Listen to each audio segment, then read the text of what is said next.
tendremos como invitado a un amigo muy querido, el señor René Weber, quien es un antiguo cineasta, realizador del grupo Chasqui, aquel que produjera en los últimos años del siglo XX las recordadas películas Gregorio y Julián. Y también es un destacado docente de la cinematografía desde hace muchos años, tanto en instituciones educativas como en centros universitarios. Por supuesto, estaremos, como siempre, con Michi Terukina, conversando de todos aquellos temas que tienen que ver directamente con la problemática de la docencia respecto a la formación audiovisual en el Perú. En efecto, decíamos que ya en los años 20, por iniciativa de un famoso cineasta francés, Louis Deluc, se inicia la vida de los cineclubes. Él inventa los cineclubes y el propósito es ese, ¿no? Educar a la sociedad, educar a los interesados en el lenguaje cinematográfico para saber enfrentarse, digamos, a las imágenes y también para gozarlas, digamos así, porque hay una parte de goce también. Y después han habido una serie de iniciativas en el mundo, en diferentes países, en Estados Unidos, en Canadá, en Australia, etc. Hasta que en los años 60, comienzo de los años 60, la UNESCO se preocupa. ¿Ya? Y la UNESCO le encarga a un señor Peters que trabaje el problema de la educación cinematográfica en los colegios. La idea era que había que educar cinematográficamente a todos los educandos, porque en la escuela te enseñan de todo. Te enseñan historia, te enseñan literatura, lenguaje, matemáticas, todo. Pero el fenómeno audiovisual, el cine, que es tan importante en nuestras vidas, más aún ahora, ¿no? Con la civilización de la imagen que tú has mencionado, no se toca en muchos casos. Entonces la UNESCO se preocupa y en el año 61, creo, le encarga a Peters estudiar el asunto y él crea un currículum, una suerte de modelo de currículo escolar, ¿de acuerdo? De educación cinematográfica para los educandos. Esa iniciativa fue muy importante. Y en el Perú debo mencionar algo muy importante, la tesis doctoral de Desiderio Blanco, ¿no? El famoso semiólogo Desiderio Blanco, que recoge lo de Peters y lo aplica a la educación peruana. Es decir, elabora un currículo peruano de la educación cinematográfica, basándose en el esquema educativo que se había creado con la reforma educativa de la época de Velasco. Y entonces el esquema de la reforma educativa, que era 9 grados, la educación básica, no sé cuánto, él ese esquema lo recoge y le aplica lo de Peters, lo nacionaliza, digamos así, y propone una educación. Estamos hablando del 73. Pero la Escuela de Cine de la Universidad de Lima se había abierto antes. Claro, unos años antes. Unos años antes. Claro, y ese claro. es nuestro primer centro, digamos, orgánico más importante, creo, en la historia de nuestro cine, ¿no? Claro. Esa Bueno, escuela. antes de la Universidad de Lima hay un primer taller de roles. Claro, Claro, hay un claro. primer A taller de fines de los robles. 60, Exacto, claro. sí. Claro. Exacto. Claro, ¿no? Inclusive hay hasta 2 talleres de robles, me De parece. repente hay 2.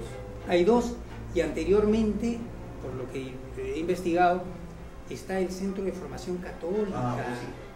Sí. Que también tuvo Claro. en los 60 o en los finales de los 50 una importancia fundamental para la formación. Y si vamos más allá y volviendo a lo educativo, Augusto Geu organizó en los años 60, en el primer gobierno de Belaúnde, cursos de educación cinematográfica para profesores. Claro. ¿En qué? ¿En el ministerio? En el ministerio, con valor oficial, le dan su diploma. Muy extraordinario. Claro. Entonces esa es una iniciativa extraordinaria de Augusto Geu, que después se perdió en la historia.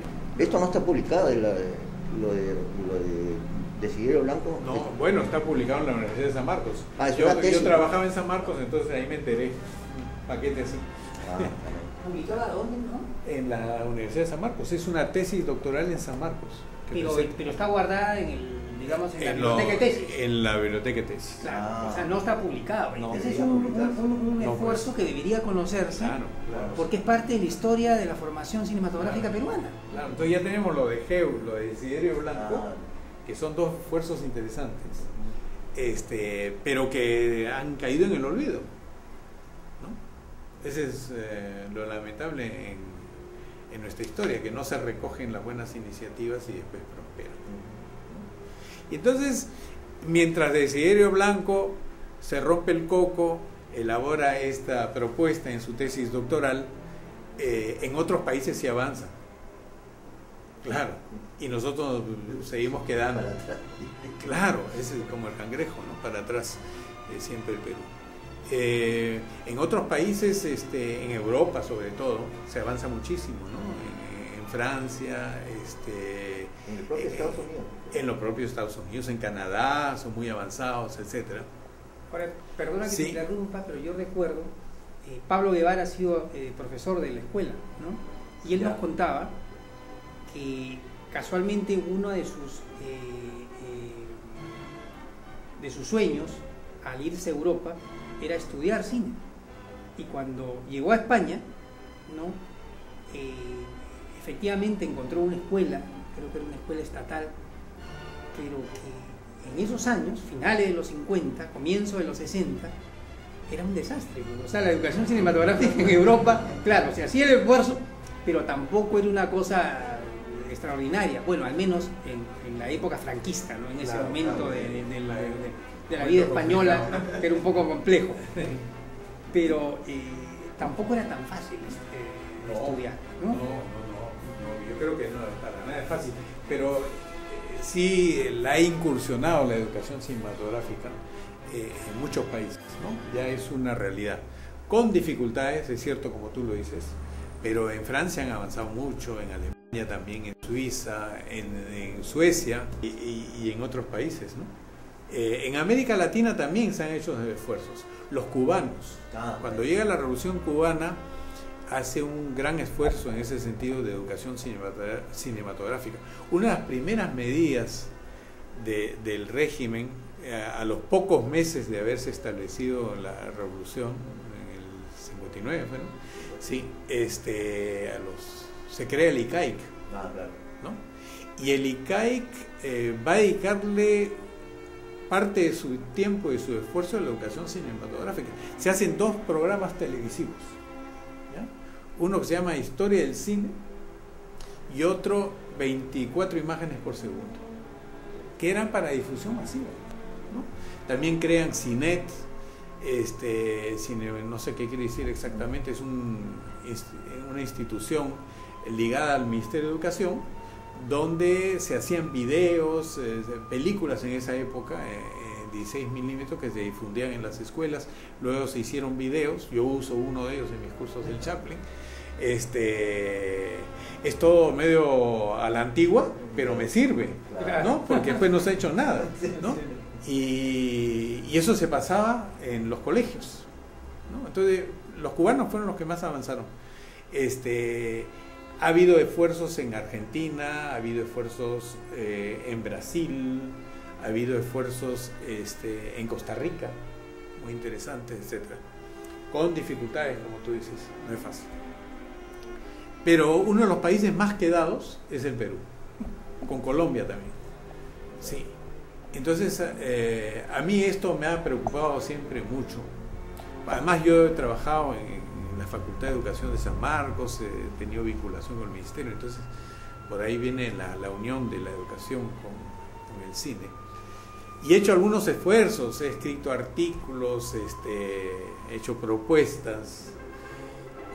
Casi diría que será por los años, pero ya tiré la esponja. Sí, tiré la esponja y espero que alguien recoja el asunto ese.